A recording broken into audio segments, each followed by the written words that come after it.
Now, Chris Matthews, host of Hardball, and Chuck Todd, NBC News political director, chief White House correspondent, and co-host with Savannah of the Daily Rundown. Well, Chris, I wonder why you have me on tonight. Well, because the big picture. We've had this on every night because it's about attitude. It's never been about fact. And the Trump card, if you will, was always in the president's hand. He knew from the beginning of this story where he was born, when he was born, what hospital he was born in. He knew he had all the truth. Why validate these rumors? Well, because, let me just tell you, Donald Trump bet on black. It came up red. He lost. He put all his credibility on the charge. There was something fishy about the president's birth. There's nothing fishy about it. There's no news here. Everything the president said is true. Everything Trump said is not true. He said the president's records were missing. By the way, that's in the National Globe if you want to check out where his sourcing probably came from. I just checked that at the airport today. He was saying he really didn't go to the schools he went to. It was sort of a Manchurian candidate theory he was pushing, that he really wasn't who he said he was all the way through. How come nobody knew him in school? Suggesting that he really wasn't Barack and Obama. People did know it went him, far, of course. But now the truth is nailed in front of him. And Trump's performance up to today is pretty sad. The fact is that he made a big bet here again and lost. Lost big. I don't think he's going to be a big candidate, a serious candidate anymore in the polling. I think he bet against the president. The president had the Trump card. He had the truth. And he looks stupid right now. You know, Chuck. He looked stupid before. I'm sorry. He's looked stupid from the very beginning. I wanted to just say something. And because it's really, you know, and I know that there's a huge debate and they say, okay, you people in the media have done this. You've given Trump this or that.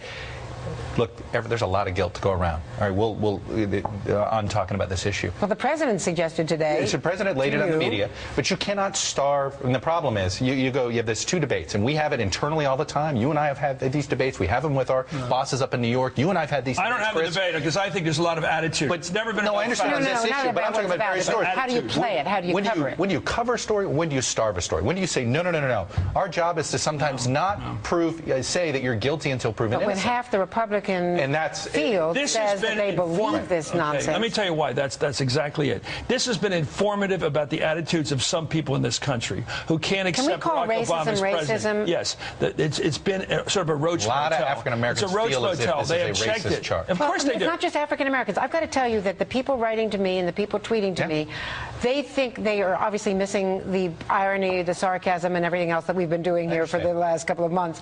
But they think that this is a racist conspiracy. Right. To somehow that a white president would not have been asked to do. And John you know McCain. something? A lot of White House people are saying that to me too, white and black. And I can't argue with that. That if this were a white president, this whole issue would never. And remember, John McCain had more questions about whether he met the issue of naturalization. So what is this exposed? It's exposed people who want to believe ridiculous stories about the president because they cannot accept his legitimacy. Chuck, let me just play a little bit of what Barack Obama, August 29th, said to Brian Williams about this very issue. Watch. I'm not going to be worrying too much about whatever rumors are floating on out there. If I spend all my time chasing after that, then I wouldn't get much done. I can't spend all my time with my birth certificate plastered on my forehead. It is what the facts are, the facts, and so it's not something that I can, I think, spend all my time worrying about. I don't think the American people want me to spend all my time worrying about it. So what changed? Well, I think what changed, first of all, if they only were dealing with the decision to get this out there, release this long-form birth certificate, and walk away. What surprised me today, I think they felt like they had to do it because of these polling numbers. That was starting to creep into the mainstream too much. That Trump had this ability, instead of this being a conversation on Fox at night or on AM radio during the afternoons, it had started seeping into the mainstream media. So that was number one. But then they saw an opportunity. They see that, look at this. And so they didn't just release it. They put the president out there to make sure it give pictures to people in television so that it would get played and his statements would get played to remind independent voters, hey, look at those guys. Look at those guys. You may not agree with me on some of these issues. You may think I'm too liberal when it comes to the budget or to the deficit. You may not like some of my views on taxes. But look at those guys. Does that create, Chris, the sense that the other guys are flaky and that I'm the serious No, I player? think it's worse than flaky. I think their refusal to admit the election of the President of the United States is a big problem. I think this has been, as I said, a roach motel. It has encouraged people who have really bad attitudes about America and what it stands for to troop forward and say this guy's not our president because of this reason. In other words, they were looking for something like this. But Chris, let me ask you this. And to his success as a showman, Donald Trump gave them what they wanted, something to believe, a big shot billionaire. Let me ask both of you this. You've covered politics longer than I have. These same rumors about other, whether it was Bill Clinton and his involvement in Iran-Contra. Remember that one in the crazy runway? How about or how about LBJ? The murder charges. The murder charge. How about LBJ and his involvement in the supposed JFK case? Conspiracy theories. Okay, conspiracy theories are always out there.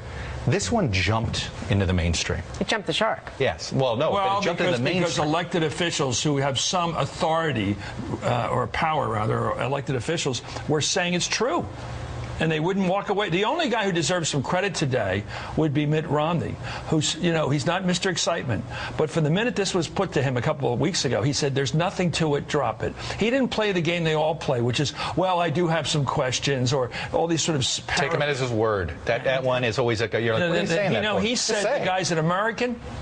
And that's it. I mean, basically, he's the only one that has really come through this looking with integrity, I think. Well, I hope this ends it other than to undermine the credibility of the people who've been pushing it.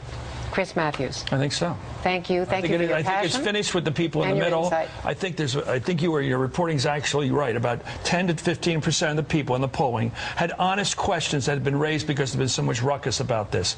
But I tell you, I'm with those people who believe that the people over there in that group that really like this story, who believed it because they wanted to believe it, have a real problem with what this country stands for.